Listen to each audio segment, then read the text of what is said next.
ছোট পর্দার জনপ্রিয় মুখ আরশ খানকে নিয়ে হঠাৎই ছড়িয়ে পড়ে অসুস্থতার গুজব। অনেকে তো তাকে আইসিইউ পর্যন্ত পাঠিয়ে দিয়েছেন। কিন্তু ঠিক তখনই নিজের অফিসিয়াল ফেসবুক পেজ থেকে স্পষ্ট বার্তা দিলেন এই অভিনেতা। পোস্টে তিনি জানিয়েছেন, আমি সুস্থ, আলহামদুলিল্লাহ। তবে তিনি আক্ষেপের সুরে আরও বলেন, অনুজদের সতর্ক করতে দেওয়া পোস্টের কারণে যারা আমাকে আইসিইউ পর্যন্ত নিয়ে যাচ্ছেন তাদের প্রতি আহ্বান এমনটা না করার জন্য। এতেই থেমে থাকেননি আরশ খান। তিনি ঠাট্টার ছলে লেখেন, আমার হৃদয়, কিডনি, লিভার, ফুসফুস যে অবস্থায় আছে তাতে জোরপূর্বক আমাকে পৃথিবী ছাড়া না করলে আমি যাচ্ছি না, ইনশাআল্লাহ। এই মন্তব্যে খানিকটা হাস্যরস থাকলেও স্পষ্ট বার্তা ছিল তিনি একদম সুস্থ এবং সক্রিয়। এই পোস্টের পর অনেক ভক্তই স্বস্তির নিঃশ্বাস ফেলেছেন, কারণ আগের একটি পোস্ট দেখে অনেকে চিন্তিত হয়ে পড়েছিলেন।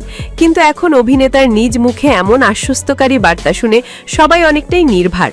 আরও জানান, তিনি আগের নম্বরে ব্যবহার করছেন এবং কোনো সংবাদ প্রকাশের আগে তথ্য যাচাই করার অনুরোধ জানান।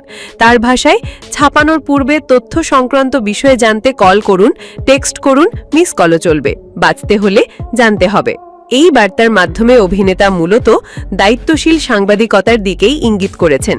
অভিনয় শুরু থেকেই আরশ খান তরুণদের মধ্যে দারুণ জনপ্রিয়। নাটক, টেলিফিল্ম ও বিজ্ঞাপন সবখানেই তিনি নিজের আলাদা একটা জায়গা করে নিয়েছেন। অনন্য সংলাপ বলার ধরন, ভিন্নধর্মী চরিত্রে অভিনয়, এসব কিছু মিলেই আজকের আরশ খান হয়ে উঠেছেন দর্শকের আপনজন।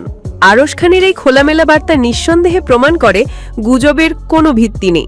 তাই ভক্তদের উদ্দেশ্যে বলা যায়, উদ্বিগ্ন হওয়ার কিছু নেই। আপনার প্রিয় অভিনেতা একদম সুস্থ আছেন। এমন আরও আপডেট পেতে আমাদের চ্যানেলটি সাবস্ক্রাইব করুন। ভিডিওটি ভালো লাগলে লাইক দিন, আর নিচে কমেন্টে জানিয়ে দিন আরশ খানের কোন নাটক বা চরিত্রটি আপনার সবচেয়ে প্রিয়।